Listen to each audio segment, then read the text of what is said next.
You may have seen him on Showtime, and also he's one of Comedy Central's best 100 comics, Robert Schimmel. Thank you so much for coming to town. Oh, my pleasure. You amaze me, Robert. You absolutely amaze me because I've watched you over the years.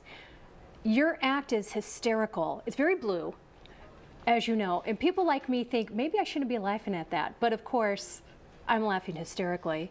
Well, it's a nightclub act. It's a nightclub act. And I talk about real things in life, and that's why some people, I think that's what makes it edgy sometimes, is people, they're afraid to laugh depending on who they're sitting with. Because I've done it in front of where bosses and the secretaries are there, and he wants to laugh, but he's like, wait, well, if I laugh, is that like sexual harassment in front of her? Or I feel like your mom or dad are sitting next to you or something. You're not sure whether you could laugh. My mom and dad laugh, and when they're with friends, they don't. My son's teacher said, oh, you're a comedian, I'm going to come and see you. And I'm like, oh, God, do I have to find another school? And the principal came, and they came over after. But after my show, I do a slideshow about what I went through. And they came over and said, you know what, if that's what got you through what you had to get through, we can't complain. I read the whole book.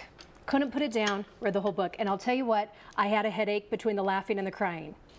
It's an amazing book. It is called Cancer on $5 a Day. Let's see if you could get a shot of this while we're talking. But I'm going to tell you what, Robert, everything in this book I know is true from what you went through. Where are you finding the humor? Well, I think that the humor comes from attitude first. I think that you have to have a positive attitude. And then you can find humor in it. It's because I've had other people come up to me and say, well, I'm not a comedian. How am I going to do this? And I said, well, you know, you just look for things. There's funny things everywhere. I mean, when you're losing your hair and your doctor tells you that you might have 6 months to live, and then they want to sell you a wig, but the guy isn't creative enough to come up with a 6-month lease with the option to buy. You know, and wigs for all places. Wigs for all places, yeah. That was something that, for someone that talks about everything you can imagine, they shocked me. He had an 8x10 binder, and because I said I don't need a wig, because he said they're virtually undetectable, and I said, well, I was bald when I started, so if I walk out of here with a full head of hair, I mean, people are going to go, what? I said, but if you have one for like below the belt, I could use one of those, and he said, we have those too, and shows me pictures of them. And not on people. No, no, no, plain, like on a table. Which makes them look a lot better. I don't know if there's like a demonstration. And I said, people don't really buy these. And he said, oh yeah. And I said, for who? Yeah, for who? I mean, your spouse. I mean, it's you know, she knows that that's not real, and you know it's not real.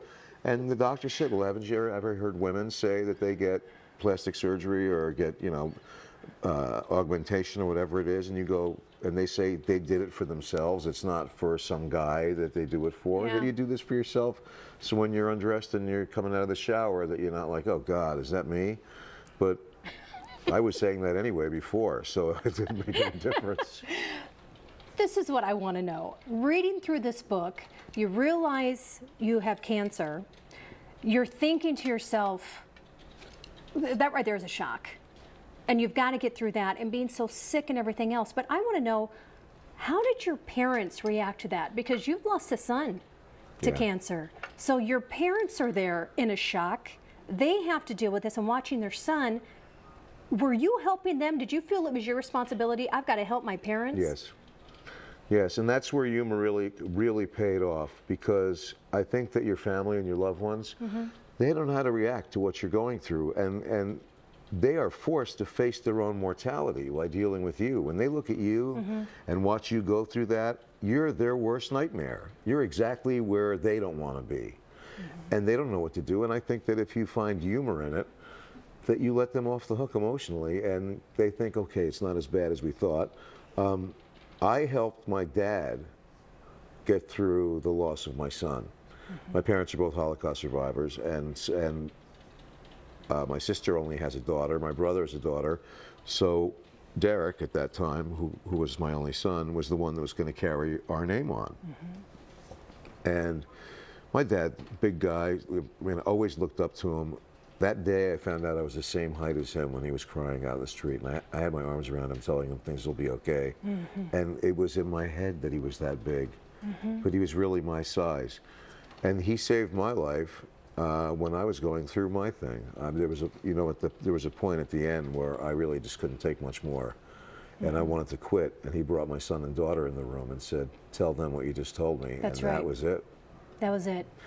Because I knew what it was like to lose a son, and I didn't want my father to know that feeling, and he knew what it was like to grow up without a mother and father, and he didn't want that for them.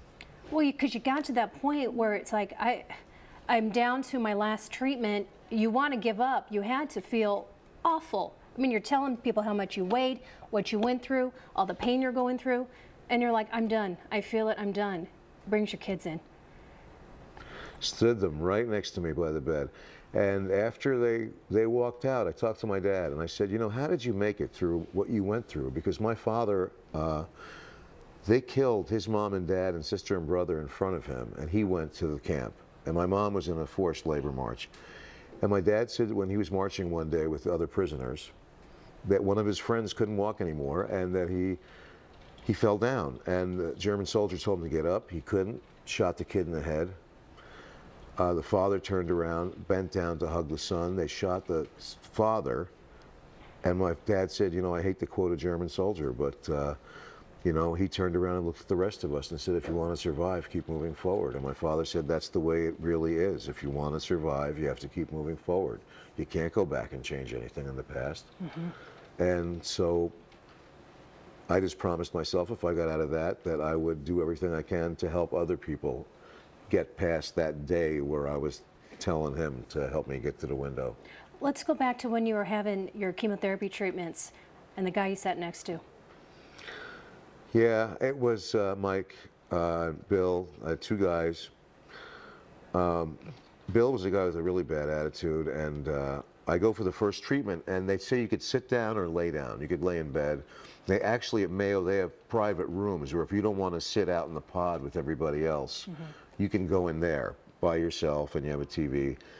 Everyone that says, I want to go in there, within 20 minutes, they want to be back out with everybody else. Because then you're doing it by yourself. Well, this guy had a really bad attitude, really angry at the world. Why me? What did I do wrong? Why would God punish me like this? Yeah. And the nurses said, you know, you should move away from the guy because he has a bad attitude. Because I tried to be nice, and I said, you know, how you doing? He said, how am I doing? Well, I have cancer. How's that? And I said, well, me too. He said, good, congratulations. And I'm like, wow. So I asked him if he went to any support group meetings, and he said no. He goes, what, I got to hear other people complain about their cancer, and I got my own? And I said, well, I went last night because I wanted to be prepared for what I was starting today. And there was a lady there that was crying and said that she, you know, that she might lose her hair from chemotherapy, and she didn't know if her husband was going to find her sexy anymore. And I said, I looked at this lady thinking, if you think the hair makes a difference, cancer is the least of your problems. And this guy started laughing. Finally, you broke through. And then he saved the seat for me. 21 days later, he was telling me jokes while I was getting infused. And when I did my first show after chemotherapy at the Improv in Tempe, he was in the front row center with our oncologist. You made an impact. And I think you'll make an impact with a lot of people. Get this book, Cancer on $5 a Day, Chemo Not Included. Phenomenal book. And there's life lessons in here, Robert, that you give people. You've got to get this book to read those lessons, if for no other reason. Helps everyone. Doesn't matter if you've even had cancer. That's what I was just going to say.